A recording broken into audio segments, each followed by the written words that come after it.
तो देखो, last lecture हमने खत्म किया था, आपको रूबिस्को के बारे में बताया था मैंने, है ना? वहीं पे खत्म हुआ था। तो कल आपको मैंने बताया था कि रूबिस्को जो है कैसा एंजाइम है, बाई बाई फंक्शनल एंजाइम, याद है ना? रूबिस्को एक कैसा एंजाइम है आपका? By functional. तो रूबिस्को आपका एक बाई फंक्शनल एंजाइम है, मतलब ये अलग अलग सिचुएशन में अलग अलग काम करेगा। ये कैसा एंजाइम है आपका? बाई फंक्शनल, है ना? और इसमें मैंने आपको बताया था कि मान लो एक सेल है, इस सेल में दो कंडीशन अपन देखना है ना? इस सेल ए ले लेते हैं अपन। अगर मान लो इस सेल में O2 का कॉन्सेंट्रेशन अगर ज़्यादा है, और क्या आपका टेम्परेचर अगर क्या है, हाई है, ये दोनों कंडीशन में से कोई एक है ना? या तो आपका O2 का कॉन्सेंट्रेशन ज़्यादा हो, या क्या हो, टेम्परेचर क्या हो, हाई। तो रूबिस्को किसको बाइंड करता है? मतलब ये RuBP पे किसको बाइंड करवाता है? ऑक्सीजन को। कौन आपका? रूबिस्को। कौन बाइंड करवाता है? रूबिस्को। RuBP से किसको बाइंड करवाएगा? ऑक्सीजन को। तब जो आपका प्रोसेस कैरी आउट होता है उसी को बोलते हैं फोटो रेस्पिरेशन। क्या बोलते हैं? फोटो रेस्पिरेशन, ठीक है। सेकेंड कंडीशन हमने देखा था इसमें कि मान लो ये दूसरा सेल है, एक सेल बी, है ना? यहाँ पे अगर मान लो CO2 का कॉन्सेंट्रेशन ज़्यादा है, और क्या आप टेम्परेचर क्या हो सकता है, लो है ना? तो क्या होगा आपका? RuBP से किसका बाइंडिंग होगा? CO2 का बाइंडिंग होगा, जो आपने पढ़ा है ऑलरेडी, है ना? कौन करवाएगा बाइंडिंग है? रूबिस्को। और तब आपका कौन सा प्रोसेस पढ़ा था हमने? Photo synthesis. सिंथेसिस ना भाई, T3 पाथवे में हुआ था ना ये, है ना? तो जब O2 बाइंड करेगा तो फोटो रेस्पिरेशन, CO2 बाइंड करेगा तो फोटो सिंथेसिस, ठीक है। ये हमने कल देखा था।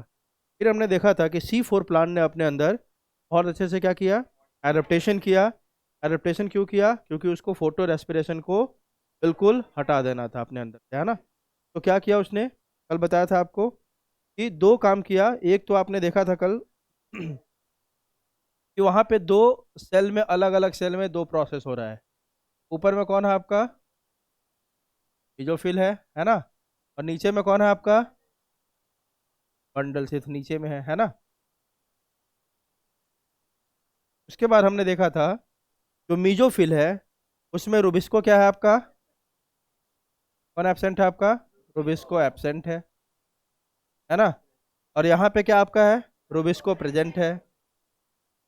रूबिस्को यहाँ पे क्या आपका? प्रेजेंट है ना? यहाँ पे रूबिस्को का कौन है आपका? पेप्केज आपका प्रेजेंट है ना? अब देखो, क्योंकि यहाँ पे रूबिस्को एब्सेंट है ना, तो यहाँ पे डार्क रिएक्शन तो हो नहीं सकता है। तो यहाँ पे कौन सा रिएक्शन होगा?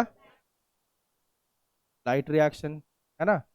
लाइट रिएक्शन होगा तो पक्की बात है इसमें क्या निकलेगा, है ना? देखो, दूसरा आपने पढ़ा था कि बंडल शीथ के जो सेल्स होते हैं, बंडल शीथ के सेल्स हमेशा क्या करता है आपका? Dark reaction. वो तो ठीक है, लेकिन बंडल शीथ के सेल्स क्या होते हैं? इम्परवियस। इम्परवियस होते हैं किसके लिए?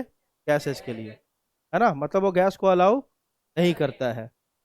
तो जब अगर गैस को अलाउ नहीं करेगा, ठीक है, इसको अलाउ नहीं करेगा, वो गैस को अलाउ करेगा नहीं वो, इसका मतलब जो ऑक्सीजन आपका रिलीज हुआ है मीजोफिल सेल्स में, है ना, वह कहाँ एंटर नहीं कर सकता है?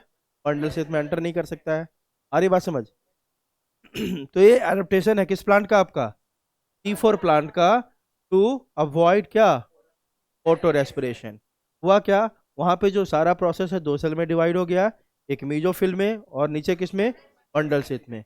मीजोफिल में आपका रूबिस्को एंजाइम जो होता है एब्सेंट होता है, और पेप्केज प्रेजेंट होता है। इसी तरह बंडल शीथ में आपका रूबिस्को क्या होगा? प्रेजेंट होगा। अब देखो, रूबिस्को नहीं है तो यहाँ पे क्या नहीं हो सकता है? Dark reaction. यहाँ पे कौन सा रिएक्शन होगा? Light reaction. और उसमें क्या सिंथेसाइज होगा? ऑक्सीजन, ठीक है। इसी तरह नीचे वाले में क्या होगा आपका? Dark reaction.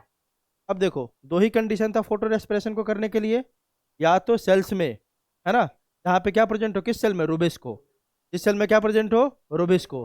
उस सेल में या तो ऑक्सीजन का कॉन्सेंट्रेशन ज़्यादा हो, है ना, या तो लाइट इंटेंसिटी, लाइट इंटेंसिटी और क्या बोल सकते हैं, टेम्परेचर ज़्यादा हो। तो देखो, ऑक्सीजन तो ऊपर ऊपर ही रह गया, नीचे आया नहीं। तो ऑलरेडी क्या हो गया बंडल स्थिति में, ऑक्सीजन का कॉन्सेंट्रेशन कम, इसका ज़्यादा हो गया CO2 का, क्योंकि ऊपर से कौन आ रहा है फिक्स होके CO2। दूसरा, नीचे वाले सेल्स में लाइट इंटेंसिटी भी क्या होगा, कम होगा, तो टेम्परेचर भी क्या होगा, कम होगा। तो यह फोर्स कर दिया कि रूबिस को हमेशा यहाँ पे किसके साथ बाइंड करेगा, CO2 के साथ बाइंड करेगा, किसके साथ, CO2 के साथ बाइंड करेगा।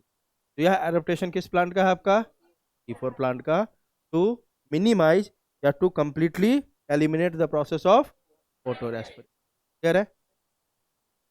चलो, ये बातें हमने कल के लेक्चर में देख लिया था। अब आगे देखते हैं अपन मैकेनिज्म ऑफ C4 पाथवे। इससे पहले जो कल आपको बताया था वो सारा कहानी आपको याद होना चाहिए कि C4 प्लांट में वह हायर ट्रॉपिकल रीजन के प्लांट में आपको देखने को मिलता है ना। C4 पाथवे किस में देखने को मिलता है, ड्राई ट्रॉपिकल रीजन के प्लांट में। दूसरा आपने देखा था कि ये C3 से बहुत सारे रेस्पेक्ट में क्या है, डिफरेंट है। जिसमें आपने देखा था ये हाइयर टेम्परेचर को टॉलरेट कर सकता है ना। इसके लीफ में एक स्पेशल एनाटॉमी मिलता है, that is called Kranz anatomy. Kranz anatomy में आपने देखा था कि सारा गेम किसकी बात कर रहा था अपन, वस्कुलर बंडल शीथ की, किसकी, बंडल शीथ की, ठीक है। तो और इसमें एक और चीज़ देखा था आपने कि इसमें दो अलग अलग टाइप के क्लोरोप्लास्ट होते हैं, जिसको बोलते हैं डाइमॉर्फिक क्लोरोप्लास्ट, है ना। एक होगा ग्रैनल जो मीजोफिल में होगा, और आपका बंडल शीथ वाला कैसा होगा, ग्रैनल। इसी कारण एक जगह होगा लाइट रिएक्शन, एक जगह होगा आपका डार्क रिएक्शन। क्लियर है? कितनी बार CO2 फिक्स होगा इसमें, 2 बार, एक बार मीजोफिल में, दूसरी बार बंडल शीथ में। ये सब बातें कल हो गई थी, ठीक है। अब सिंपल अपन को देखना है मैकेनिज्म। अब देखो, शुरुआत इस प्रोसेस की कहाँ से होगी, मीजोफिल से, फिर कहाँ होगा, बंडल शीथ में। तो मीजोफिल में कौन, रुबिस्को तो है नहीं, है ना। तो वहाँ पे जो CO2 एटमोसफेयर से आएगा, किस सेल में, मीजोफिल में, उसको आपका रुबिस्को या RUBP एक्सेप्ट करने के लिए नहीं है। यहाँ पे प्राइमरी एक्सेप्टर कौन होगा, पेप्केज। कौन होगा, पेप्केज। वहीं सबसे पहले पेप्केज नहीं बोलो, पेप बोलो, फॉस्फोइनॉल पायरुवेट, है ना। पेप्केज उस रिएक्शन को क्या करेगा, कैटेलाइज। जैसे आप उसमें भी क्या देखा था हमने, RUBP एक्सेप्ट कर रहा था ना, उस रिएक्शन को कैटेलाइज करता है कौन, रुबिस्को। मतलब रुबिस्को क्या करता है, CO2 को उठा के किसके बाइंड करवाता है, RUBP से। इसी तरह पेप्केज CO2 को उठा के किससे बाइंड करवाएगा, पेप से, ठीक है। तो यहाँ पे प्राइमरी CO2 एक्सेप्टर कौन होगा, पेप, तो किस में प्रेजेंट होता है, मीजोफिल में, ठीक है। चलो, वही बातें इसमें लिखी हुई है। मैकेनिज्म ऑफ C4 पाथवे, देखो आप, this pathway that has been named the Hatch and Slack pathway, इसको और क्या बोलते हैं अपन, Hatch and Slack pathway, is again a cyclic process. उसमें भी आपने देखा था C3 साइकिल है ना, ये भी कैसा प्रोसेस है आपका, साइक्लिक प्रोसेस है। The primary CO2 acceptor is a 3 carbon molecule phosphoenol pyruvate. इसमें जो प्राइमरी CO2 एक्सेप्टर कौन होगा, 3 कार्बन का। उसमें कितने कार्बन का था, 5 कार्बन का। 5 कार्बन का कौन था, RUBP। इसमें कितने कार्बन का है, 3 कार्बन का। नाम क्या है, पेप, फॉस्फोइनॉल पायरुवेट। क्लियर है? And is present in the mesophyll cells. The enzyme responsible for this fixation is PEP carboxylase, ऐसे वो क्या बोलते हैं, पेपकेज। It is important to register that the mesophyll cells in C4 plants lack Rubisco enzyme. पहले ही बता दिया। The C4 acid OAA is formed in the mesophyll cells. बताया था ना, C4 पाथवे पढ़ रहे हैं अपन। तो पहला स्टेबल प्रोडक्ट बनेगा कितने कार्बन का, 4 कार्बन का, और वह प्रोडक्ट का नाम क्या है, ऑक्जैलो एसिटिक एसिड, OAA। तो कहाँ बनेगा, मेसोफिल में, क्योंकि शुरुआत कहाँ से हुआ है, मेसोफिल से ना, वहीं पे बनेगा, ठीक है। आगे देखो, it then forms other 4 carbon compounds like malic acid or aspartic acid in the mesophyll cell itself. अब पहले क्या हुआ, सीधी सी बात सर, एटमॉस्फेयर से CO2 आया, पेप से कंबाइन कर गया और बना लिया क्या, OAA। यही हुआ ना, ठीक है। अब देखो, इसलिए मैंने कल आपको बोला था इसका प्रोसेस और ज़्यादा क्या है आपका, आसान है, ठीक है। हुआ क्या, एटमॉस्फेयर से कौन है आपका, CO2। एक्सेप्ट करने वाला कौन है इसको, पेप, है ना। पेप किसको एक्सेप्ट किया, CO2 को। रिएक्शन को कैटेलाइज कौन किया, पेपकेज। बन गया आपका OAA, तो कितने कार्बन का है, 4 कार्बन का। ऑब्वियस सी बात है, यह कितने कार्बन का है, 3 कार्बन। ये कितना कार्बन है, 1 कार्बन। बन गया आपका 4 कार्बन का OA। और ये प्रोसेस कहाँ चल रहा है आपका, मीजोफिल में चल रहा है। कहाँ चल रहा है, ठीक है। अब देखो अगला क्या होगा, ये OA उसी में ट्रांसफॉर्म हो जाएगा दूसरे 4 कार्बन के एसिड में, मतलब ये OA हो सकता है या तो मैलिक एसिड बना ले या क्या बना ले, पार्टिक एसिड, है ना। इट डिपेंड्स ऑन सिचुएशन, या तो मैलिक एसिड में कन्वर्ट हो जाएगा या पार्टिक एसिड में। ये काम भी कहाँ हो रहा है, मीजोफिल में ही। ये भी कितने कार्बन का है भाई, 4 कार्बन का ही ये भी दोनों है, ठीक है। अब ये क्या करेगा, जो आपका ये मैलिक एसिड और एस्पार्टिक एसिड है वह प्लाज्मोडेस्माटा होते हुए, कल ही आपने पढ़ा था कि बंडल शीथ के सेल्स और मीजोफिल के सेल्स आपस में कनेक्टेड है with the help of plasmodesmata, है ना। अब यह मैलिक एसिड या तो एस्पार्टिक एसिड क्या करेगा, उसी प्लाज्मोडेस्माटा होते हुए कहाँ एंटर कर जाएगा, बंडल शीथ में। कहाँ पे, बंडल शीथ, ठीक है। तो आगे की कहानी वही है, देखो।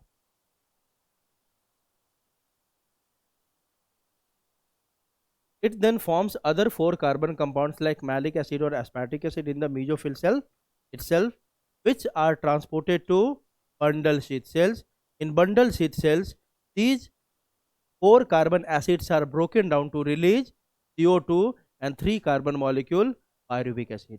जैसे ही बंडल शीथ में जाता है, कौन गया, या तो मैलिक या एस्पार्टिक एसिड, कितने कार्बन का भाई, 4 कार्बन का, तुरंत इसमें डी कार्बोक्सिलेशन हो जाता है। क्या हो जाता है, डी कार्बोक्सिलेशन, मतलब रिमूवल ऑफ CO2। कौन निकल जाएगा वहाँ पे, CO2। तो देखो, एक CO2 एटमॉस्फेयर से आया था, उसी को हमने फिक्स करके OA बनाया, फिर मैलिक एसिड बनाया, एस्पार्टिक एसिड बनाया, उसको भेज दिया कहाँ पे, बंडल शीथ में। बंडल शीथ में फिर से क्या हो गया उसका, डी कार्बोक्सिलेशन, मतलब एक और CO2 वहाँ पे क्या हो गया, प्रोड्यूस हो गया। नहीं हुआ कहाँ पे, बंडल शीथ में, ठीक है।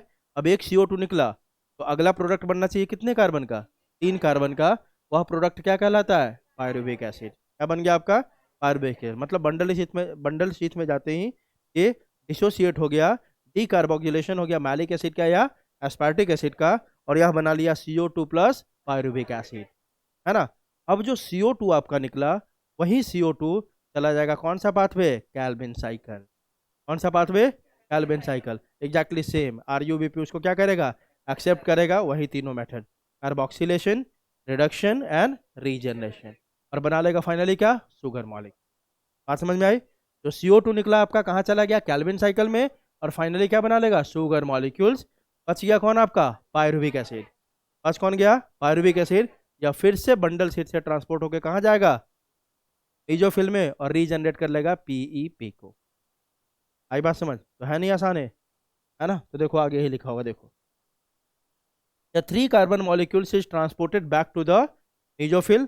3 कार्बन किसकी बात कर रहा है, पायरुविक एसिड की। Where it is converted to PEP again, बताया ना, रीजनरेट कर दिया उसको, है ना। Thus completing the cycle. The CO2 released in the bundle sheath cells enters the C3 or the Calvin cycle, a cycle common to all plants। बताया था ना कि फॉर प्लांट में भी शुगर कौन बनाएगा, C3 साइकिल ही बना रहा है कि नहीं। But the bundle sheath cells in C4 plants are rich in an enzyme rubisco but lack peptidase. Thus the basic pathway that results in the formation of sugars, इसमें भी कौन है, Calvin cycle, is common to the C3 and C4 plants। कोई doubt है किसी को, ये तो इतना आसान साइकिल है सब, ये सबको पढ़ने की जरूरत नहीं होगी, एक बार दिमाग में बैठ गया, देखो बहुत आसान दिया हुआ है आपको। ये पूरा आपको दिखा रहा है, ऊपर वाला मीजोफिल सेल्स है और नीचे वाला आपका कौन सा सेल है, बंडल शीथ, ठीक है। और दोनों आपस में कनेक्टेड किससे है भाई, प्लाज्मोडेस्माटा से कनेक्टेड है। क्लियर है। अब देखो जो बातें मैंने बताई वही बात यहाँ पे लिखा हुआ है। एटमॉस्फेयर से क्या है आपका, CO2, इसमें आया मीजोफिल में, मीजोफिल में आके डिसोसिएट हो जाता है ना। डिसोसिएट मतलब ये टूट के बना लेता है क्या, आपका बाई कार्बोनेट आयन, आपका क्या बनाएगा, पेप। अब देखो बाई कार्बोनेट मतलब CO2 ही है, CO2 किस फॉर्म में है, बाई कार्बोनेट के फॉर्म में, बस ऐसे समझो, ठीक है। अब देखो ये बाई कार्बोनेट आया, मतलब CO2 अंदर आया और डिसोसिएट होकर क्या बना दिया, बाई कार्बोनेट आयन। अब आप सीधे ऐसे समझो ये CO2 है ना। ये CO2 एटमॉस्फेयर से आया, इसको कौन कंबाइन कर लिया आपका, फॉस्फोइनॉल पाइरुवेट। कौन कंबाइन कर लिया, फॉस्फोइनॉल पाइरुवेट। और इस रिएक्शन को कैटेलाइज कौन करेगा, पेप्केज। कौन करेगा, पेप्केज, ठीक है। फिर इस CO2 का क्या हो गया, आप फिक्सेशन।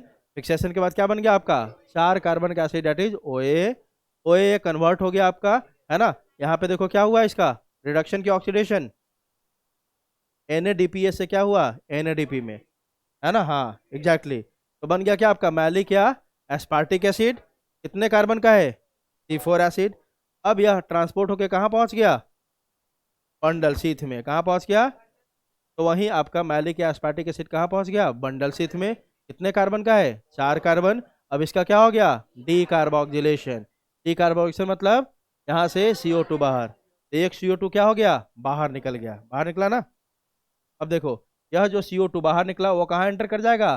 कैल्विन साइकिल में, और बना लेगा क्या? शुगर। और जो आपका यहाँ पे बच गया कौन आपका?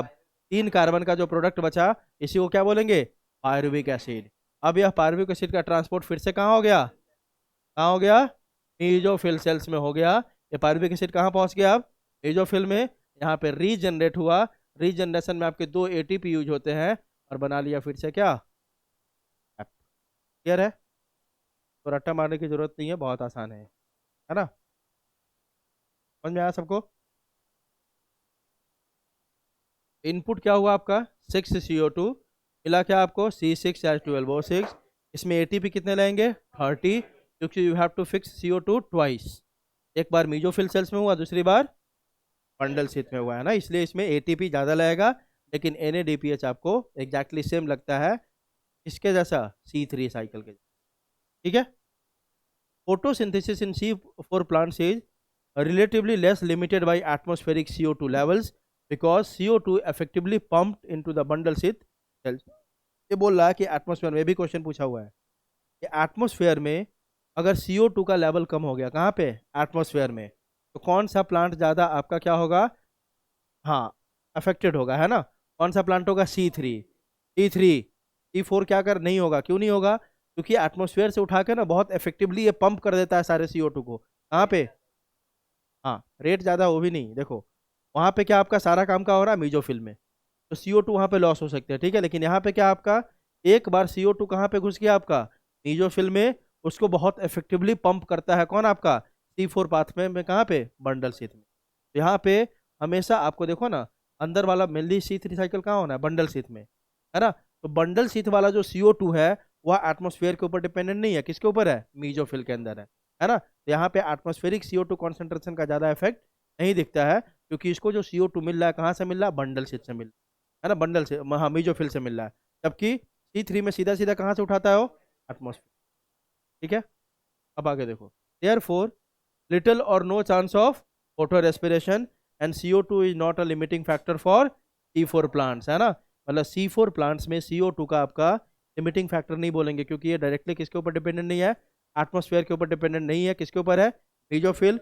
और दूसरी बात यहाँ पे, क्योंकि इसने एडेप्टेशन कर लिया, तो रेस्पिरेशन के, फोटो रेस्पिरेशन के चांसेस बिल्कुल भी नहीं होते। ठीक है?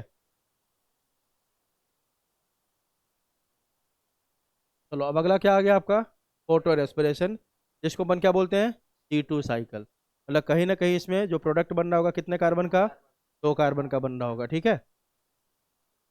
साइट फॉर फोटो रेस्पिरेशन 3 जगह होता है आपको फोटो रेस्पिरेशन, है ना? Chloroplast, peroxisome and mitochondria. ये तीनों कनेक्टेड, इंटरकनेक्टेड है। ये तीनों साइट में क्या होता है मिला के आपका? Photo respiration. तो याद रखोगे। It is also a cyclic process. Rubisco इसमें क्या आपका? एंजाइम। यहाँ पे भी है ना, बता ही दिया था कि फोटो रेस्पिरेशन कब होगा? तब रूबिस्को किसको बाइंड करेगा? ऑक्सीजन को। इसी प्रोसेस को क्या बोल देते हैं अपन? Photo respiration. कुछ भी अलग नहीं है ना? जब रूबिस्को CO2 को बाइंड करता था, तो क्या बन रहा था? 2 मॉलिक्यूल्स ऑफ PGA, वही बन रहा था ना? यहाँ पे 1 मॉलिक्यूल ही बनेगा PGA का, और दूसरा मॉलिक्यूल कुछ और बन जाएगा, 2 कार्बन का। अरे बात समझ? यही डिफरेंस हो जाएगा किससे? फोटोसिंथेसिस से। देखो लिखा हुआ है, एट हाई टेम्परेचर और एट हाई O2 कॉन्सेंट्रेशन, है ना? अगर हाई O2 कॉन्सेंट्रेशन है तो सेल के अंदर क्या है? Low CO2 concentration. रूबिस्को या RBP carboxylase functions as oxygenase, and instead of fixing CO2 it oxidises, है ना?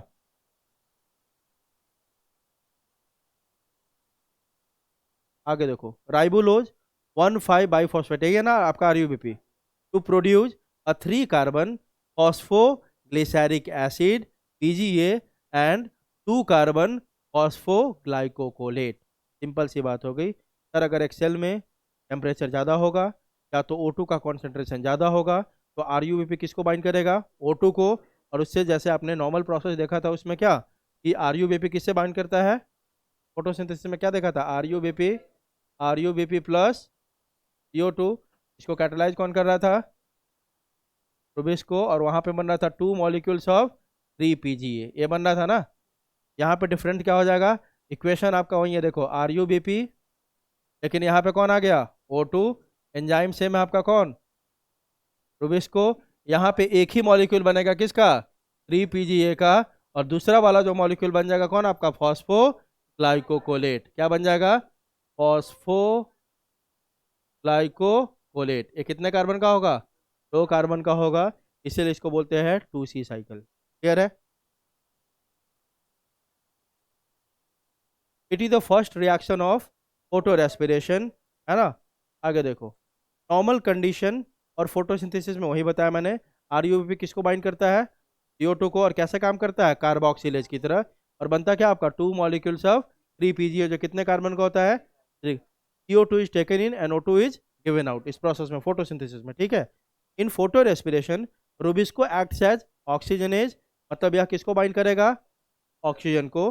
कंडीशन क्या होना चाहिए, हाई टेम्परेचर या हाई O2 कॉन्सेंट्रेशन सेल में। तो देखो RuBP किसको बाइंड कर लिया, O2 को, और बना लिया 1 molecule of PGA and 1 molecule of phosphoglycolate, जो कितने कार्बन का है, 2 कार्बन का है, ठीक है। अब आगे देखो, C2 साइकिल इसको बोलते हैं, क्योंकि इसमें जो फॉस्फोगुलेट बना कितने कार्बन का है आपका, 2 कार्बन का है। O2, इसमें O2 को अंदर ले रहे हैं और किसको रिलीज कर रहे हैं बाहर, CO2, that is CO2 is release. इसलिए बताया था आपको कि फोटोसिंथेसिस जस्ट आपका रिवर्स है किसका, ऐसा है ना।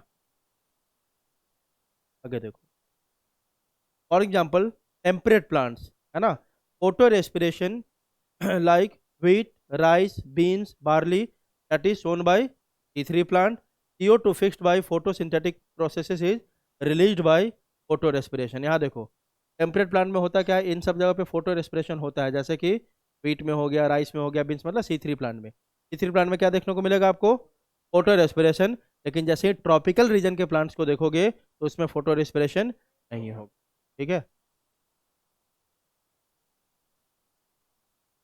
यहाँ पे आ गया आपका क्या, आप वो पूरा साइकिल आपका, ठीक है, किसका, T2 साइकिल, है ना, फोटो रेस्पिरेशन, जो तुम्हारे NCERT में नहीं दिया है, फिर भी देखने के लिए अगर आपको पढ़ना है तो देखो साइकिल मैंने यहाँ पे कर दिया है, ठीक है। ये भी बहुत आसान है, कुछ है नहीं, एक प्रोडक्ट से क्या बनेगा आपका, दूसरा बनता जाएगा। तो देखो RuBP से शुरुआत करेंगे। RuBP में कौन आके अटैच हुआ, ऑक्सीजन, एंजाइम कौन सा है, रुबिस्को, बन गया आपका फॉस्फोग्लाइकोलेट प्लस PGA। अब ये देखो, फॉस्फोग्लाइकोलेट किस में कन्वर्ट हो गया, ग्लाइकोकोलेट। ये सारा काम कहाँ चल रहा है, क्लोरोप्लास्ट में। अब एक ग्लाइकोकोलेट कहाँ पास हो गया आपका, पेरोक्सीजोम में। अब एक ग्लाइकोकोलेट किससे बाइंड किया वहाँ पे, ऑक्सीजन से, और बना लिया ग्लाई ऑक्जिलेट प्लस हाइड्रोजन पेरोक्साइड, ठीक है। या उसी में चेंज हो गया किसमें, ग्लाइसिन में। अब देखो, 2 मॉलिक्यूल्स ऑफ ग्लाइसिन कहाँ ट्रांसपोर्ट हो गया आपका, माइटोकॉन्ड्रिया में। और यहाँ से देखो, इस ग्लाइसिन से क्या निकलेगा आपका, NH2 बाहर निकल गया, CO2 बाहर निकल गया, और NAD प्लस ऐड होकर क्या बना लिया यहाँ पे, NADH, मतलब क्या हो गया, रिडक्शन, है ना। और ये बना लिया 3 कार्बन का क्या आपका, सेरिन, ठीक है। अब देखो, सेरिन बना आपका, ये सब काम कहाँ हो रहा है, माइटोकॉन्ड्रिया में। फिर ये सेरिन कहाँ आ गया आपका, पेरोक्सीजोम में। यहाँ से सेरिन से क्या बाहर निकला, NH2, और यही NH2 जाके इधर ऐड हो गया था, ठीक है। तो नीचे आप देख रहे हो, देखो अब सेरिन किस में कन्वर्ट हो गया, हाइड्रोक्सी पायरुवेट, हाइड्रोक्सी पायरुवेट किस में, ग्लिसरेट, ग्लिसरेट फिर यहाँ गया, ये फिर से बना लिया आपका PGA, और फिर वही कहानी आपका फॉस्फोग्लिसरिक एसिड, वही क्या कर रहा था आपका, रीजनरेट करता था किसको, RuBP को। यहाँ पे फिर से क्या कर लिया इसको, रीजनरेट। तो C2 साइकिल तुम्हारे बुक में दिया नहीं हुआ है, ठीक है, फोटो रेस्पिरेशन साइकिल नहीं दिया है, बस यह लिख दिया कि फोटो रेस्पिरेशन होता क्या है। तो साइकिल देखना होगा तो इसमें कुछ है नहीं, इधर जो प्रोडक्ट है आपको याद रखना है कि कौन क्या बना रहा है, हो गया, ठीक है। इससे क्या बन रहा है यही तो आपको याद रखना है, इसमें क्या है,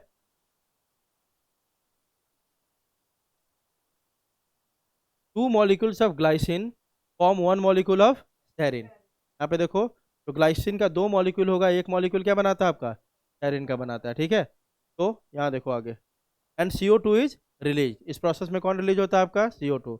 light dependent uptake of oxygen and release of CO2 in C3 photosynthetic cells is called photo respiration और T2 साइकिल, यही होगा ना। क्या हो रहा है यहाँ पे, light dependent uptake of oxygen, oxygen आया और बाहर कौन निकलेगा, CO2, इसी को क्या बोल देंगे, फोटो रेस्पिरेशन।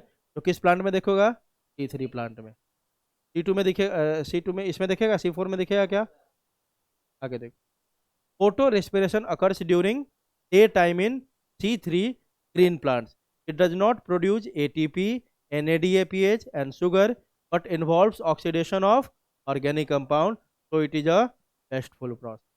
न एटीपी बना रहा है, न एनएडीएच दे रहा है, न शुगर दे रहा है ना, उल्टा क्या कर रहा है, जो CO2 फिक्स है उसको ही बर्बाद कर रहा है। ठीक है, तो इसीलिए हम फोटो रेस्पिरेशन को क्या बोलेंगे, वेस्टफुल प्रोसेस बोलेंगे। क्लियर है। C4 प्लांट में क्या होता है, biomass production maximum, also most effective, कल ही बता दिया था C3 के कंपैरिजन में। ठीक है, लास्ट आपका क्या आ गया, आप कैम प्लांट्स इसमें। ठीक है, इसको बोलते हैं क्रैसुलेशियन एसिड मेटाबॉलिज्म, ये फिर से एनसीईआरटी के अंदर नहीं दिया हुआ है। ठीक है, कैम प्लांट किसको बोलते हैं, देखो इसका फुल फॉर्म क्या है आपका, क्रैसुलेशियन एसिड मेटाबॉलिज्म। तो शायद पहले एक बार बताया था, मतलब ऐसे लाइन लाइन में, कि कैम प्लांट वह स्पेशल प्लांट है जो अपने स्टोमेटा में क्या किया हुआ है, एडेप्टेशन। नॉर्मल प्लांट के स्टोमेटा दिन में ओपन होते हैं, रात में क्लोज होता है। कैम प्लांट्स उन प्लांट को बोलते हैं जिनका स्टोमेटा दिन में क्या होगा, क्लोज, और रात में क्या होगा, ओपन। अरे बात समझ, उसी को बोलते हैं कैम प्लांट। तुम्हारा जानकारी के लिए इतना ही काफ़ी है, फिर भी देख लो साइकिल आप। ठीक है, सक्यूलेंट जेरोफाइट्स कहाँ ये देखने को मिलेगा, जेरोफाइटिक प्लांट में, जहाँ पे पानी की कमी है ऑलरेडी। ठीक है, और इसके स्टोमेटा कैसे होंगे, सक्यूलेंट, मतलब कि अंदर की तरह धंसा होगा। ठीक है, सक्यूलेंट जेरोफाइट्स जैसे कि cactus, opuntia and some members of euphorbiaceae, है ना, इन सब में आपको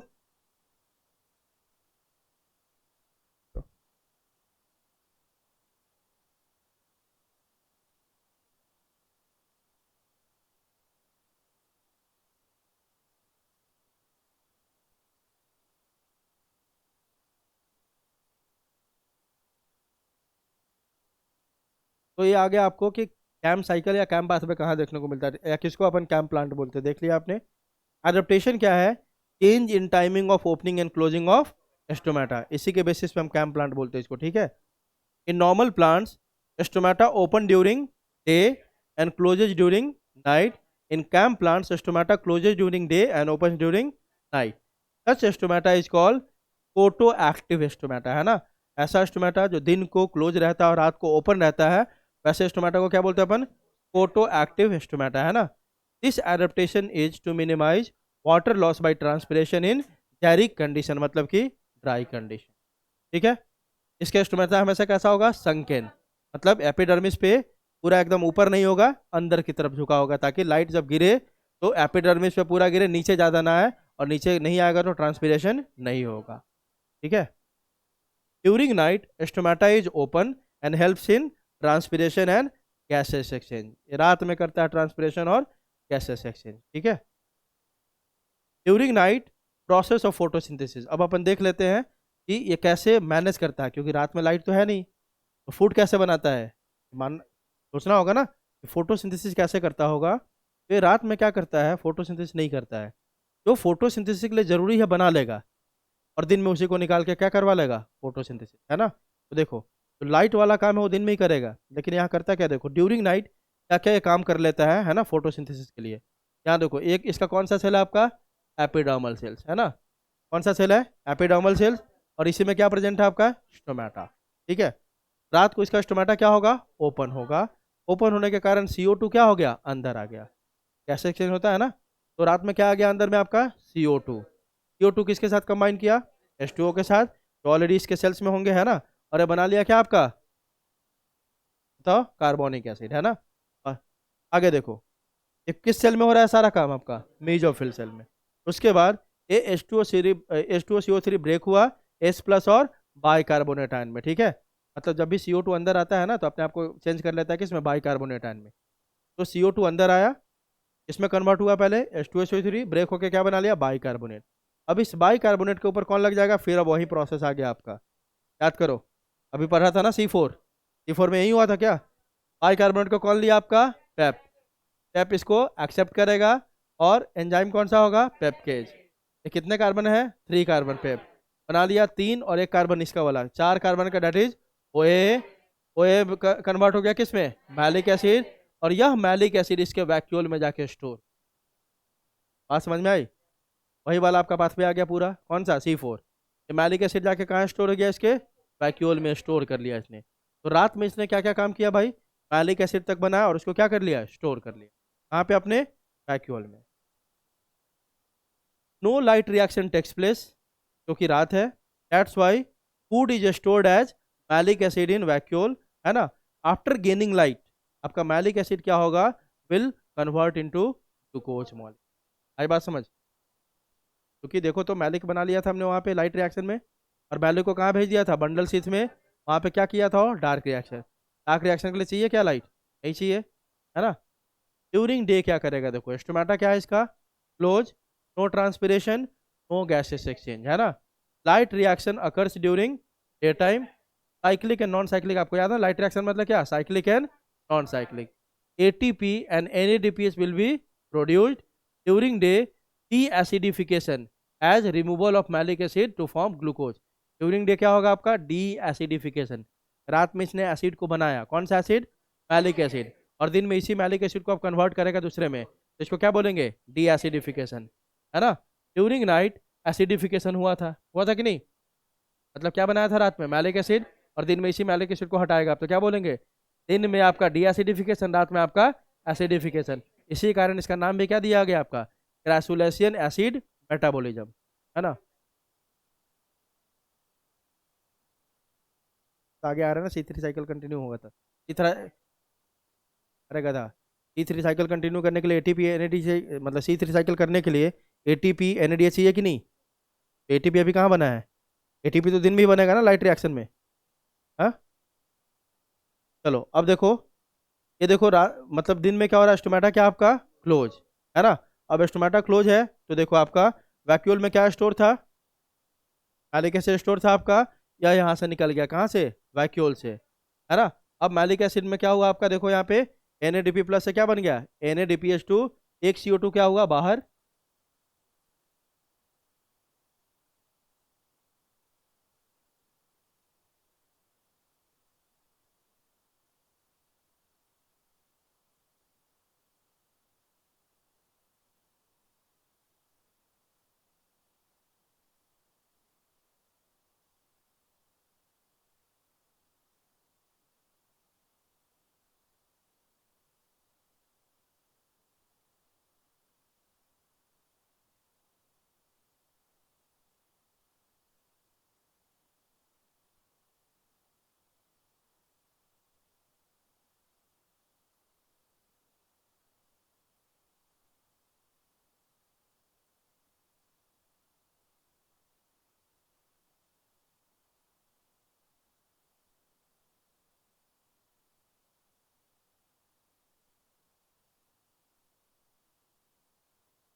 और नहीं होगा।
चलो देखो इसमें, तो आप देख रहे, तो सुनो, तो डे टाइम में क्या होगा, यहाँ देखो, डे टाइम में क्या, स्टोमेटा क्या आपका क्लोज है ना। तो मैलिक एसिड जो वैक्यूल में आपका स्टोर है वो बाहर निकला, बाहर निकल के क्या हुआ इसमें, देखो ये क्या बना लिया मैलिक आपका, उसी तरह आपका क्या बना था वहाँ पे भी, कैप, मैलिक आपका क्या किया था वहाँ पे भी, मैलिक में डी कार्बोक्सिलेशन हुआ था, और फाइनली उससे क्या निकला था आपका, याद है ना? सेम वाला प्रोसेस है, कुछ भी अलग नहीं है। पहले में क्या हुआ, आपका एक CO2 बाहर निकला, यह CO2 कहाँ चला गया, C3 साइकिल में, क्या बनाएगा, ग्लूकोज, और जो हवा का बच जाता है 3 कार्बन का पायरुविक एसिड, वो फाइनली क्या बना लेता है, पैप। ठीक है, सेम एग्जैक्टली वही प्रोसेस है आपका। उसी को दो पार्ट में हमने डिवाइड कर दिया, इसमें एक को डे टाइम कर दिया, एक को नाइट। इसमें ग्रासुलेशन एसिड मेटाबॉलिज्म में क्या बोलेंगे इसको, कैम पाथवे। क्लियर है? और ये कहाँ हो रहा है आपका पूरा का पूरा पाथवे, मीजोफिल में, याद रखने का। ये कहाँ हो रहा है, मीजोफिल। क्लियर है? इन C4 साइकिल ये कहाँ हो रहा था, takes place in both mesophyll and bundle sheath, है ना। While in CAM it only takes place in mesophyll. ठीक है, तो कैम प्लांट्स को अपन क्या बोलते हैं, डार्क CO2 फिक्सेशन। हाथ में कर रहा है ना मेनली, तो क्या बोल देंगे, डार्क CO2 फिक्सेशन या डार्क एसिडिफिकेशन, क्योंकि डार्क में क्या बनना था, एसिड। ठीक है चलो ठीक है। तो वहाँ पे साइंटिस्ट का नाम दिया हुआ है जिन्होंने इसको डिस्कवर किया था, CO2 fixation occurs in 19 members of crassulaceae family. इसलिए इसका पूरा नाम क्या है, ग्रासुलेशियन एसिड मेटाबॉलिज्म, क्योंकि इसी फैमिली में देखा गया था क्या आपका, कैम पाथवे। ठीक है, in CAM plants stomata open during night and closes during day. ऐसे स्टोमेटा को क्या बोलते हैं, photo active type. For example आपका एग्जाम्पल दिया हुआ है, एलोनचे, bryophyllum, opuntia, agave, aloe, euphorbia, pineapple, है ना। ये सब आपके क्या हो गया, वेलविशिया, ये क्या है आपका एक जिम्नोस्पर्म। ये सब एग्जाम्पल हो गया कैम प्लांट्स के, है ना। प्राइमरी एक्सेप्टर ऑफ CO2 कौन है इसमें, कैप, है ना। Phosphoenol, pyruvate, and O is the first stable product of carboxylation reaction, क्योंकि ये भी तो उसी की तरह है, किसकी तरह, C4 की। चलो यहाँ पे आ गया आप सबका आपका कैरेक्टर, ये आपके NCERT में दिया हुआ है, देखो आपका टेबल, है ना। तो उसको फिलअप करते ही जाओ आप NCERT में, ठीक है।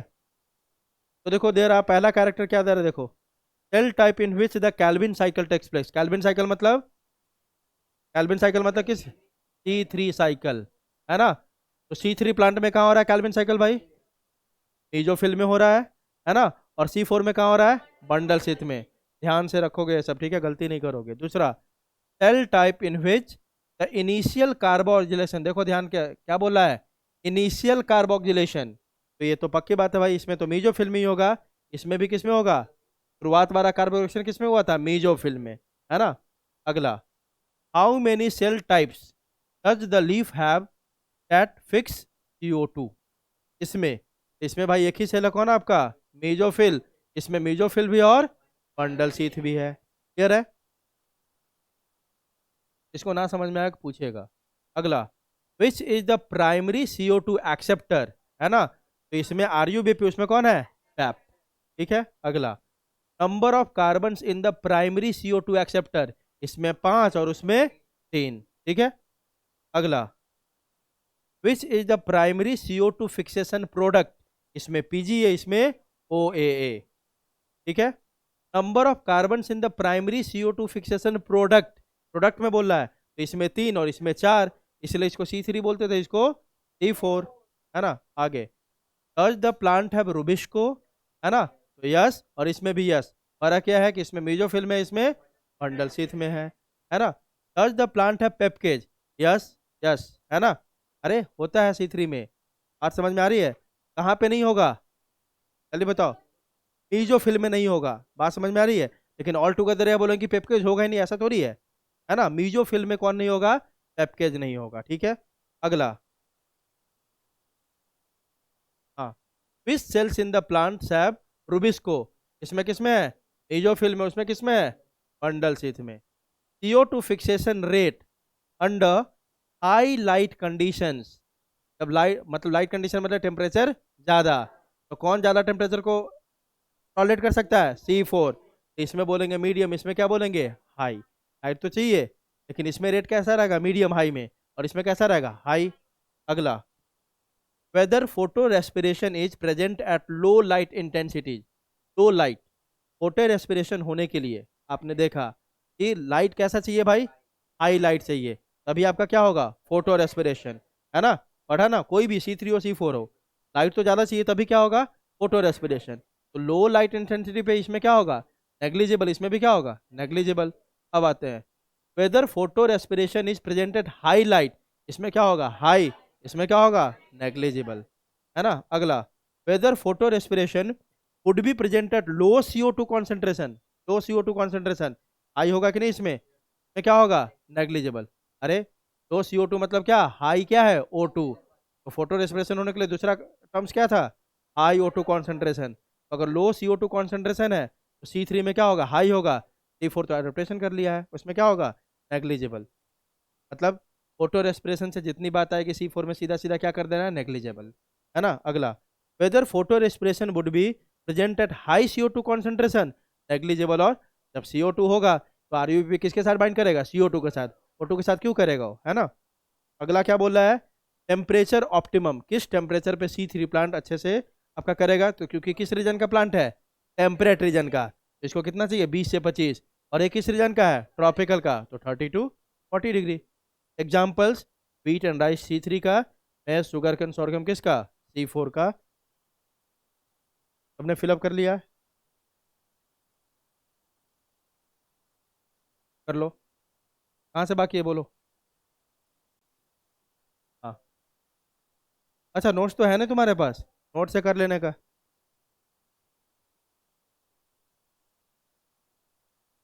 अब ये तो बता ही दिया आपको, वाटर स्प्लिटिंग कॉम्प्लेक्स बता दिया था मैंने, ये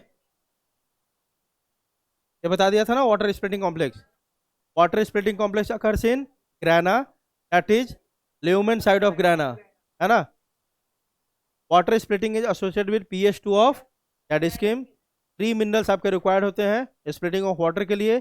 प्लास्टोसाइनिन क्या है, it is a copper containing blue colour protein, है ना। फियोफाइटिन क्या है, it is derive from chlorophyll a where magnesium is replaced by 2S+। ये सब उधर ही आपने देख लिया था सब, है ना। Emerson effect and red drop, अब ये एक इंपॉर्टेंट टॉपिक है, ठीक है। क्या आपका Emerson effect and red drop, अब इसको भी देख लो आप क्या है। Emerson and Arnold experimented upon chlorella, इन्होंने किसके ऊपर एक्सपेरिमेंट किया, क्लोरेला के ऊपर। और हम टॉपिक क्या पढ़ रहे हैं, Emerson effect and red drop, है ना। पहला देखो क्या था, they reported minimum photosynthetic yield when supplied monochromatic beam of 700 nanometre और ग्रेटर देन 600 नैनोमीटर ओनली, है ना। रेड ड्रॉप इसको बोला गया। देखो उन्होंने क्या देखा कि 680 से, तो किसका मतलब वेवलेंथ है आपका, रेड का, रेड लाइट का, है ना। 680 से जब इन्होंने क्या किया, reported minimum photo when supplied monochromatic beam of 700 nanometre और ग्रेटर देन 680। मोनोक्रोमैटिक मतलब होता है जब कोई एक वेवलेंथ जाए, कोई कोई सिंगल वेवलेंथ, है ना, तो उसको क्या बोलते हैं, मोनोक्रोमैटिक। तो जब 680 से जैसे ही उन्होंने ज़्यादा किया मोनोक्रोमैटिक बीम को, तो देखने में आया कि फोटोसिंथेसिस का रेट ऊपर नहीं जा रहा है, बहुत तेजी से क्या हो गया, ड्रॉप हो गया। इससे क्या पता चलता है कि maximum photosynthesis occurs in red light, पता चलता है कि नहीं। मैक्सिमम फोटोसिंथेसिस कहाँ होगा, आपके रेड लाइट के वेवलेंथ पे होगा। मतलब 680 से, है ना, आप जब ऊपर जाओगे जैसे जैसे बहुत तेजी से, तो बहुत तेजी से आपका क्या होता है, डिक्लाइन होता है rate of photosynthesis, that is called as red drop. मतलब रेड लाइट के वेवलेंथ के ऊपर जैसे ये मोनोक्रोमैटिक बीम डालेंगे सिंगल वेवलेंथ को, तो क्या होगा, आपका बहुत तेजी से फोटोसिंथेसिस ड्रॉप करता है, that is called as red drop. आई बात समझ। आगे देखो, he reported enhancement in photosynthetic yield when both 700 nanometer and 600 nanometer supplied together, इसको बोलेंगे enhancement effect या immersion। अब इन्होंने क्या किया, दो वेवलेंथ को आपस में कंबाइन किया। कल सी बात है भाई, कोई अगर सिंगल, जैसे आपने उसमें ही पढ़ा था कि 7 आपके विवग्योर है ना। कोई सिंगल वेवलेंथ में अगर हो फोटोसिंथेसिस और 2-3 वेवलेंथ को मिला के हो, तो ज़्यादा एफिशिएंट कौन होगा, है ना। तो अब इन्होंने भी जब दो वेवलेंथ को मिलाया तो देखा कि फोटोसिंथेसिस का रेट क्या हो गया, बढ़ गया। उसी को इन्होंने दिया क्या, एनहांसमेंट इफेक्ट या इमर्सन इफेक्ट, ठीक है। कंक्लूजन क्या निकाला इन्होंने, two types of photo system PS1 and PS2 exist in photosynthetic unit. तभी तो आप देखते हो कि दोनों मिल के आपका पूरा फोटोसिंथेसिस करवाता कौन, PS1 एंड PS2। एक 700, दूसरा आपका 680। किसी एक को किया गया तो 680 के बाद क्या हो गया, बहुत ज़्यादा ड्रॉप हो गया क्या आपका फोटोसिंथेसिस, उसी को क्या बोला, red drop.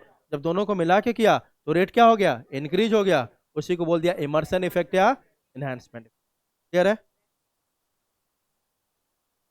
Sudden decline in the rate of photosynthesis after 680 nanometer red light wavelength is called red dwarf. Photo, अब जैसे एक्सपेरिमेंट किया मान लो समझाने के लिए कि फोटोसिंथेसिस एट 700, जब मोनोक्रोमेटिक लिया तो मान लेते हैं 10 था क्वांटम मिल्ट, कितना था 10।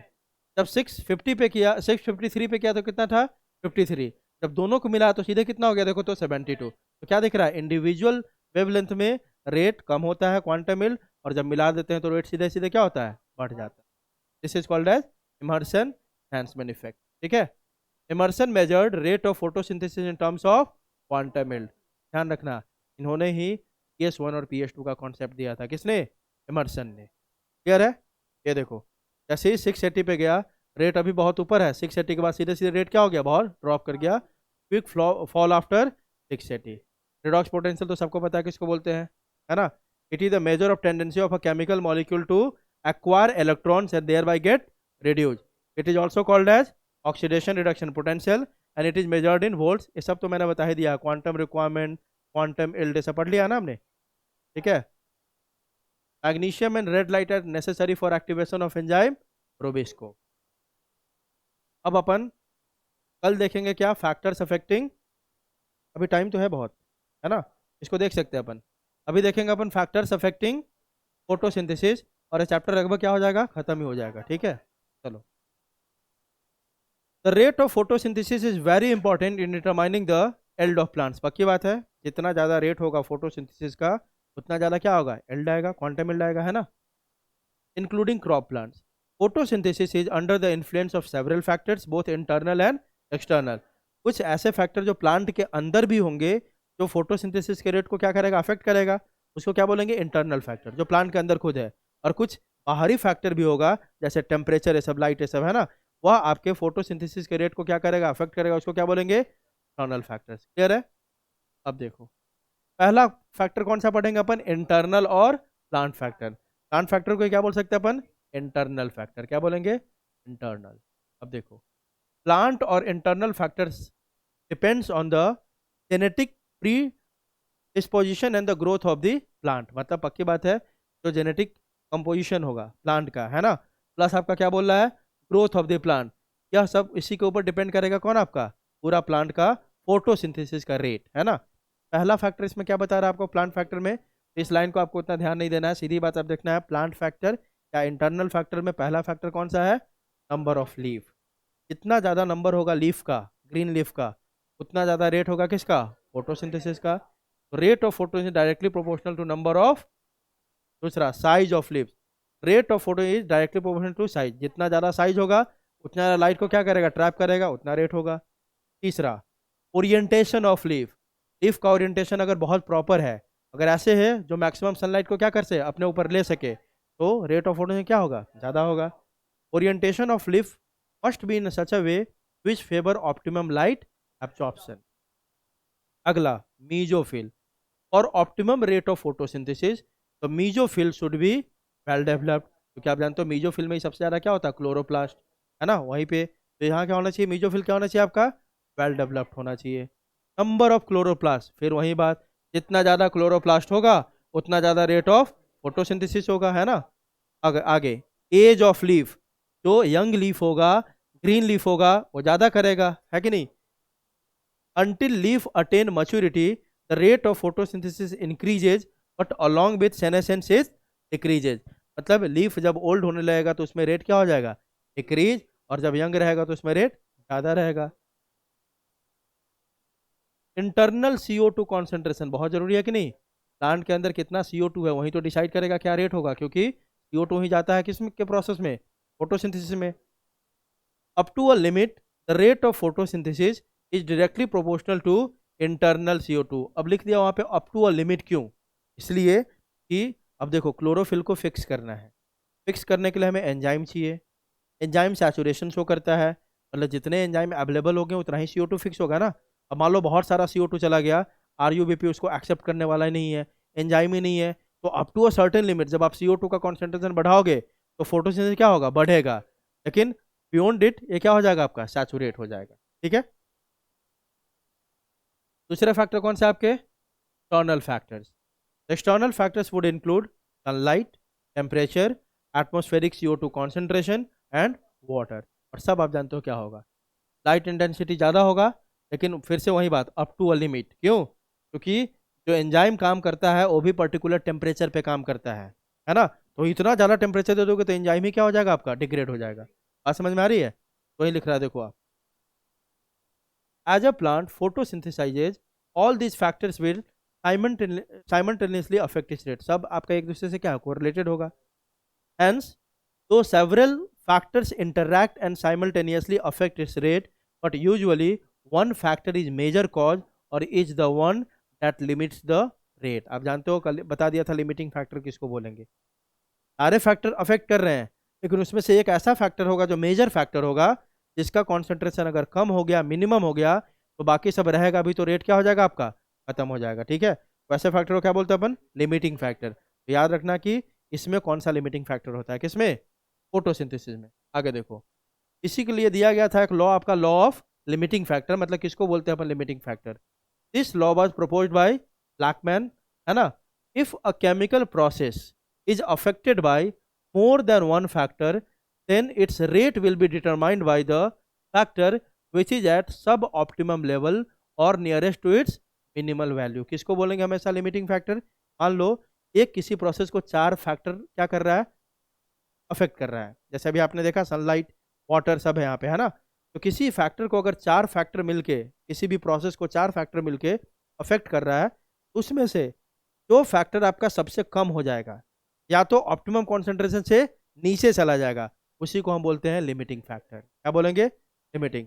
तो ऑप्टिमम कॉन्सेंट्रेशन पे उसको लिमिटिंग बोल नहीं सकते हैं, क्योंकि तो ऑलरेडी क्या ऑप्टिमम है, तो काम कर ही रहा है। जिसका कॉन्सेंट्रेशन उस सारे ग्रुप में से कम हो जाए, अब ऑप्टिमम मतलब ऑप्टिमम से नीचे आ जाए या मिनिमम हो जाए, उसी को क्या बोलेंगे, लिमिटिंग फैक्टर। क्लियर है? It is the factor which directly affect the process if it's quantity is changed. ठीक है, तो देखते हैं पहला कौन सा आपका, light. Light affect photosynthesis by three different process. पहला क्या है, लाइट क्वालिटी, दूसरा लाइट इंटेंसिटी, तीसरा आपका duration of exposure of light. Light quality का मतलब होता है कौन सा वेवलेंथ, है ना। तो तुमने देखा कि अगर रेड और ब्लू वेवलेंथ मिलेगा तो फोटोसिंथेसिस क्या होगा, सबसे बेहतरीन होगा, है ना। दूसरा होगा तो उतना अच्छा नहीं होगा। वही मतलब है किसका, आपका लाइट क्वालिटी का। Plant capture and utilise sunlight ranging from 400 to 700, किसका वेवलेंथ है, विजिबल लाइट का, है ना। This range of incident sunlight termed as photosynthetically active radiation. मतलब बहुत सारे रेडिएशन है ना, लेकिन प्लांट जो यूटिलाइज करता है during the process of photosynthesis, वह वेवलेंथ का रेंज क्या है, 400 टू 700 नैनोमीटर।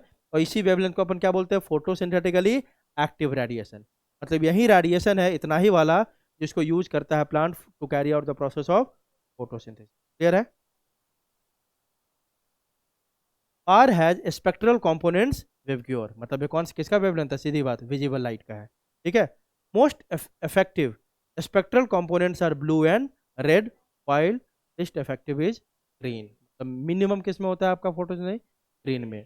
ठीक है, दूसरा क्या आपका light intensity. There is a linear relationship between incident light and CO2 fixation rates at low light intensities, because in this condition light become the limiting factor।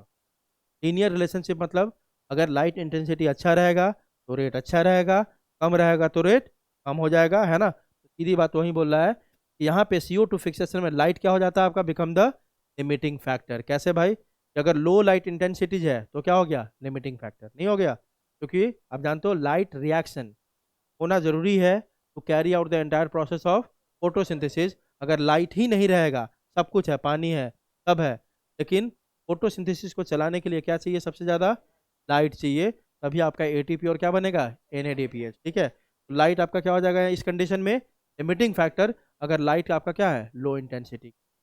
Eight higher light intensities gradually the rate does not so further increase as other factors become limiting. अगर light low है, बात समझो क्या बोल रहा हूँ मैं, मान लो चार फैक्टर अभी देख रहे हैं अपन, है ना। चारों में लाइट अगर लो हो गया, बाकी सब अभी ऑप्टिमम पे है, लो लाइट इंटेंसिटी क्या हो गया, लिमिटिंग फैक्टर। लेकिन लाइट बहुत हाई इंटेंसिटीज है, तो बाकी में से कोई फैक्टर क्या हो जाएगा आपका, लिमिटिंग। अरे बात समझ, या तो वाटर कम हो जाएगा या दूसरे कोई फैक्टर क्या हो जाएंगे, कम हो जाएंगे। ठीक है, यह डिपेंड करता है कि लिमिटिंग फैक्टर सिचुएशन के ऊपर। लो लाइट है तो कौन हो गया आपका लिमिटिंग, लो लाइट। मान लो कि हाई लाइट है तो हो सकता है कोई दूसरा फैक्टर क्या हो जाएगा आपका, लिमिटिंग हो जाएगा। ठीक है, लिमिटिंग का मतलब सीधा होता है, कोई फिक्स नहीं है कि लिमिटिंग इसी को बोलेंगे। लिमिटिंग का मतलब सीधा होता है कि ग्रुप में सबसे कम कौन हो गया। ठीक है। Rate of photosynthesis saturates at 10% of the full sunlight, मतलब अगर सनलाइट का 10% मिल गया प्लांट को, मतलब फोटोसिंथेसिस का रेट उसमें क्या हो जाएगा, मैक्सिमम हो जाएगा। उसके आगे कितना भी लाइट आए आपका फोटोसिंथेसिस इंक्रीज नहीं होगा। At very high light intensity polarisation में अकर, मतलब कि पूरा आपके पिगमेंट्स को ही क्या कर देगा, फ्रैगमेंटेड कर देगा। ठीक है, तो इसलिए बोल रहा हूँ कि एक नॉर्मल लाइट कंडीशन में ही क्या होगा आपका फोटोसिंथेसिस। अभी तो देखा कि ट्रॉपिकल भी हो या वो हो, है ना, तब क्या करता है 20 से 40 डिग्री तक। बहुत ज़्यादा हो जाएगा आपके पिगमेंट को ही बर्बाद कर देगा वो, है ना, एंजाइम आपके काम नहीं करेंगे। तो लाइट इंटेंसिटी में आपका बढ़ेगा फोटोसिंथेसिस, लेकिन अप टू अ लिमिट। हाँ, तो T3 में करेगा ना, है ना। हम बात कर रहे हैं फोटोसिंथेसिस का रेट को, इसमें तो सबकी बात करेंगे ना, है ना। पक्की बात है, बहुत ज़्यादा हो जाएगा तो एक तो वो भी फैक्टर है, लेकिन उसके अलावा अगर रेट की बात करें फोटोसिंथेसिस की रेट, वो तो तुम बात कर लिया किसका, फोटो रेस्पिरेशन का। रेट की बात करेंगे तो सीधी बात क्या होगा यहाँ पे, एंजाइम को डिग्रेड कर देगा, पिगमेंटेशन हो जाएगा, पोलराइजेशन हो जाएगा, है ना। पोलराइजेशन क्या है देखो इसमें, फोटो ऑक्सीडेशन, वही बात लिखा हुआ है। जैसे ही बहुत ज़्यादा हाई लाइट इंटेंसिटी होगा आपका, photo oxidation of pigments, enzymes and photosynthetic carbon, RUBP, सबका क्या कर देगा, फोटो ऑक्सीडेशन, मतलब सब बर्बाद। ठीक है। दूसरा क्या कर सकता है, photo inhibition, reduction in hydration, H2O का अमाउंट को भी क्या कर देगा, घटा देगा। तो पूरे फोटोसिंथेसिस के रेट को ही क्या किया, intensity of light at which rate of photosynthesis becomes equal with the rate of respiration in plants is known as light compensation point। याद रखना, मतलब यहाँ पे net photosynthesis equal to net respiration, मतलब यहाँ पे फोटोसिंथेसिस और रेस्पिरेशन का रेट क्या हो जाता है, इक्वल हो जाता है। उस लाइट पॉइंट को क्या बोलते हैं अपन, लाइट कॉम्पेंसेटिंग। वह लाइट का इंटेंसिटी जहाँ पे rate of photosynthesis equal to rate of respiration is called light compensation point. Net photosynthesis और NPP at this point is zero. पक्का होगा ना, जितना CO2 आपका फिक्स हो रहा है उतना ही O2 आपका ये हो रहा है, तो क्या हो जाएगा, जीरो हो जाएगा ये। ठीक है। ये आपका दे रहा है लाइट इंटेंसिटी का, देखो कि जैसे जैसे आप लाइट का इंटेंसिटी बढ़ाओगे, शुरुआत में क्या होगा, फोटोसिंथेसिस का रेट बढ़ेगा, लेकिन एक सर्टेन टाइम के बाद वो क्या हो जाएगा, कांस्टेंट, क्योंकि वहाँ पे सब कुछ लिमिटेड हो जाएगा। लाइट आपने बढ़ा दिया, लेकिन बाकी फैक्टर वहाँ पे क्या हो जाएगा, लिमिटेड। तो आप कितना भी लाइट इंटेंसिटी बढ़ाओ, आपका फोटोसिंथेसिस का रेट बढ़ने वाला। ठीक है। Above graph showing the effect of light on the rate of photosynthesis based on the graph answer the following question। चलो हटाओ, अब जाके देखना। तीसरा किस पे डिपेंड करता है, light duration. Duration of light never affects rate of photosynthesis if quality and wavelength and intensity of light are constant. अगर आपका क्वालिटी और इंटेंसिटी ऑफ लाइट क्या है, इंटेंसिटी ऑफ लाइट क्या है, कांस्टेंट है, तो इसका कोई जिक्र नहीं होगा, किसका, ड्यूरेशन ऑफ लाइट एक्सपोजर का। Plant photosynthesize optimally in intermittent light. Intermittent मतलब जब आप दो चार वेवलेंथ को एक साथ दोगे, तब ज़्यादा आपका मिक्स वेवलेंथ है ना, उसमें प्लांट सबसे अच्छा क्या करता है आपका। Although light is a rare limiting factor, but under following circumstances, light acts as a limiting factor. Plants in shade, in defense, a dense forest, cloudy sky, along with depth in a water body। मतलब light आपको जानते हो कि बहुत आराम से मिल जाता है, तो लाइट आपका हार्डली ही क्या होगा, आपका लिमिटिंग फैक्टर है कि नहीं। लाइट तो हमेशा मिल ही जाता है प्लांट को ना, लेकिन कहीं कहीं पे आपको लाइट आपका लिमिटिंग फैक्टर हो सकता है। मान लो एक प्लांट को हमने कंप्लीट कहाँ लगा दिया, शेडी एरिया में। दूसरा आपका कहाँ पे, डेंस फॉरेस्ट, ऊपर का सारा कवर कर लेगा, उसको लाइट नहीं मिलेगा। तीसरा आपका जब स्काई क्या हो, क्लाउडी स्काई हो, along with depth in a water body, पानी में प्लांट क्या हो गया, बहुत कहीं नीचे धंस गया तब। ठीक है।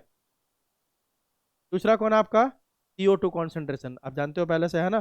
देखो ये जो टॉपिक है ना आपका, फैक्टर्स अफेक्टिंग, फैक्टर्स अफेक्टिंग में भी एक्सटर्नल फैक्टर जो है उसको ढंग से पढ़ना है, NCERT में भी जो क्वेश्चन पूछता है। और इसमें थोड़ा जैसे लाइट कॉम्पेंसेशन पॉइंट आ गया एक, ऐसा पॉइंट थोड़ा इंपॉर्टेंट है ना। दूसरा क्या आपका, कार्बन डाइऑक्साइड कॉन्सेंट्रेशन, पहले से जानते हो CO2 का अगर ज़्यादा होगा तो रेट बढ़ेगा, कम होगा तो रेट घटेगा, लेकिन फिर से वही बात, अप टू अ लिमिट ही बढ़ेगा, है ना। Carbon dioxide is the major limiting factor for photosynthesis. कोई पूछे कि सबसे मेन लिमिटिंग फैक्टर कौन होता है फोटो, क्या बोलोगे, CO2, है ना। The concentration of CO2 is very low in the atmosphere, that is 0.003 to 0.004% और 300 टू 400 ppm। आप जानते हो एटमोसफेयर में CO2 बहुत कम है। कौन सबसे ज़्यादा है आपका? N2, N2 है ना, 78%, ठीक है। और CO2 बहुत कम है एटमोसफेयर में, इसीलिए सबसे ज़्यादा कमी प्लांट को हो सकती है तो किस चीज़ की? CO2 की, क्योंकि एटमोसफेयर में इसका अमाउंट ऑलरेडी क्या है? बहुत कम है, इसीलिए मेजर क्या आपका लिमिटिंग फैक्टर है। C4 plant shows saturation at about 360 microliter per liter while C3 respond to increase CO2 concentration and saturation। पक्की बात है, C4 प्लांट क्या है? ज़्यादा एफिशिएंट है, वह CO2 को ज़्यादा अच्छे से क्या करता है? फिक्स करता है, और CO2 फिक्सेशन के लिए हाफ वाटर यूज करता है, सेम CO2 को फिक्स करना है तो कौन आपका? C4। तो पक्की बात है, C4 प्लांट जो होगा फोटोसिंथेटिक सैचुरेशन क्या दिखाएगा? कम पे दिखाएगा, जबकि C3 respond to increase CO2 concentration and saturation is in only beyond 450। बात समझ में आ रही है? अरे पक्की बात हो, ज़्यादा अच्छे से CO2 को फिक्स करता है ना, और अंदर में भी CO2 का क्या कर रहा है? प्रोडक्शन कर रहा है। हो कहाँ पे? मीजोफिल में, और मीजोफिल से कहाँ जाता है? बंडल शीथ में। वहाँ पे आपका क्या होगा? CO2 मतलब फोटोसिंथेसिस का रेट जो मैक्सिमम रेट है जल्दी अचीव हो जाएगा, कम कार्बन कॉन्सेंट्रेशन पे भी हो जाएगा, और यहाँ पे आपका इंक्रीज कार्बन कॉन्सेंट्रेशन चाहिए टू अचीव मैक्सिमम फोटोसिंथेसिस, ठीक है। Thus, current availability of CO2 level 0.0 to 0.04% is limiting to the C3 plant. इसलिए आपने पढ़ा था थोड़ी देर पहले कि C3 प्लांट के लिए ही लिमिटिंग फैक्टर है कौन आपका? CO2, है ना। C4 के लिए लिमिटिंग फैक्टर नहीं है, कौन आपका? Increase in CO2 concentration up to 0.05% can cause an increase in CO2 fixation rates, but beyond this the levels can become damaged, है ना, डैमेजिंग इन over longer periods, green house effect बोलते हैं इसको, ठीक है। आप जानते हो CO2 का कॉन्सेंट्रेशन बहुत ज़्यादा बढ़ जाएगा, है ना। यही बोल रहा है, वही बात बताया मैंने कि CO2 का कॉन्सेंट्रेशन आप बढ़ाओगे ना, कहाँ तक बढ़ा दोगे आप? 0.05% तक, तो ठीक है, फोटोसिंथेसिस का रेट क्या होगा? बढ़ेगा। लेकिन इसके बियॉन्ड अगर करोगे तो वह डैमेजिंग हो जाएगा, क्योंकि ग्रीन हाउस इफेक्ट पढ़ा है ना, क्या होगा? मतलब CO2 का कॉन्सेंट्रेशन एटमोसफेयर में बढ़ने लग जाएगा, ठीक है। और आप जानते हो ग्रीन हाउस इफेक्ट में क्या होता है? धीरे धीरे सारे गैसेस ट्रैप होने लगते हैं, कहाँ पे? एटमोसफियर में, और ट्रैप होने के कारण धीरे धीरे अर्थ का टेम्परेचर क्या होगा? बढ़ने लग जाएगा, ठीक है। आगे देखो, ग्रीन हाउस क्रॉप्स या C3 plant such as tomatoes and bell pepper show higher photosynthetic rates under CO2 enriched atmosphere that leads to higher yield। This phenomenon is called CO2 fertilising effect. मतलब CO2 का concentration को बढ़ा दो ना, तो कोई certain plant है उसमें अचानक से रेट क्या होता है? बढ़ जाता है, किसका? फोटोसिंथेसिस का। तो कौन बढ़ाया उसके फोटोसिंथेसिस रेट? CO2। इसलिए इसको बोलते हैं CO2 फर्टिलाइजिंग इफेक्ट। मतलब CO2 उसका प्रोडक्शन सीधे सीधे क्या किया? बढ़ा दिया। CO2 compensation point, it is the point where rate of photosynthesis becomes equal to rate of respiration। तो यहाँ पे नेट प्राइमरी प्रोडक्टिविटी क्या हो जाएगा? जीरो हो जाएगा, ठीक है। CO2 compensation point C4 plant के लिए कितना है आपका? 0 से 10 ppm, और इसके लिए कितना है आपका? 25 से। मतलब कंपेंसेशन पॉइंट मतलब जैसे उसमें पढ़ा था ना आपने अभी, कंपेंसेशन पॉइंट मतलब होता है कि वह CO2 का कॉन्सेंट्रेशन जहाँ पे rate of photosynthesis equal to rate of respiration. अगला क्या आपका? Temperature. The dark reaction being enzymatic is temperature control. आप जानते हो डार्क रिएक्शन में पूरा पूरा किसका गेम है? एंजाइम्स का। तो वहाँ पे आपका टेम्परेचर का बहुत ज़्यादा रोल है, नहीं है? ज़्यादा कर दोगे तो एंजाइम डिग्रेड हो जाएगा, कम कर दोगे तो एंजाइम इनएक्टिव हो जाएगा।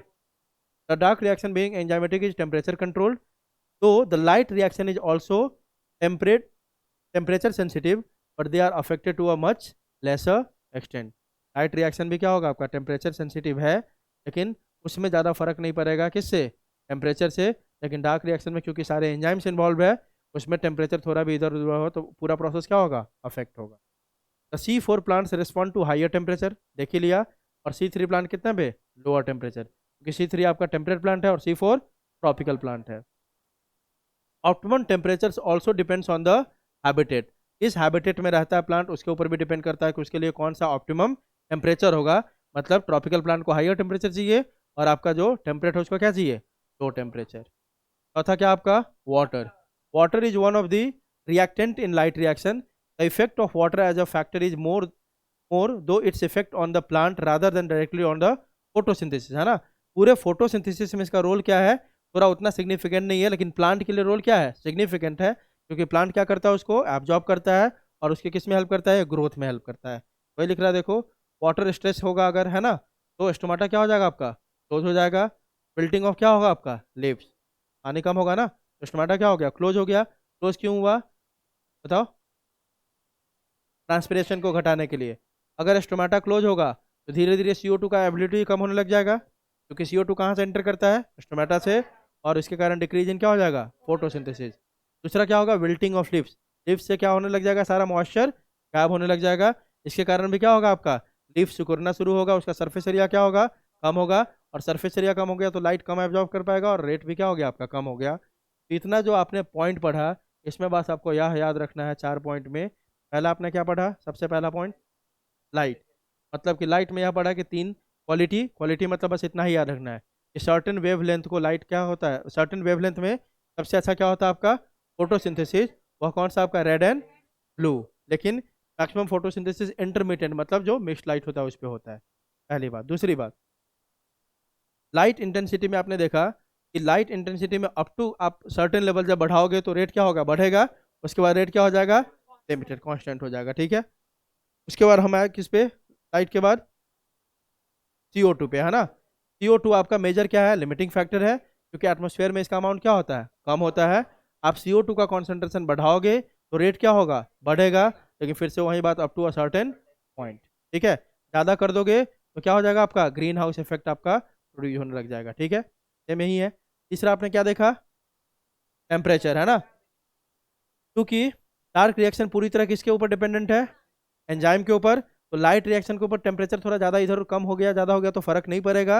लेकिन डार्क रिएक्शन आपका टेम्परेचर सेंसिटिव है, क्योंकि वहाँ पे कौन इन्वॉल्व है, एंजाइम। तो आप ज़्यादा टेम्परेचर को बढ़ा, मतलब ट्रॉपिकल को ज़्यादा टेम्परेचर चाहिए होगा, और टेम्परेट वाले को कम टेम्परेचर। और वही टेम्परेचर चाहिए होगा 25 से 30 किसको, टेम्परेट को। और ट्रॉपिकल को कितना चाहिए, 30 से 40, उसमें वो काम करेगा, ठीक है। अगला देखा वाटर, वाटर क्या है, अगर कम पानी होगा तो वाटर स्ट्रेस होगा, और रेट क्या हो जाएगा, कम। ऑप्टिमम होगा तो रेट आपका प्रॉपर रहेगा, ठीक है। हो गया। अगला ये क्या है, इसमें इनहिबिटर दिया हुआ है, जाके पढ़ लोगे, उसके बाद मेरे को लगता है क्वेश्चंस होंगे, है ना।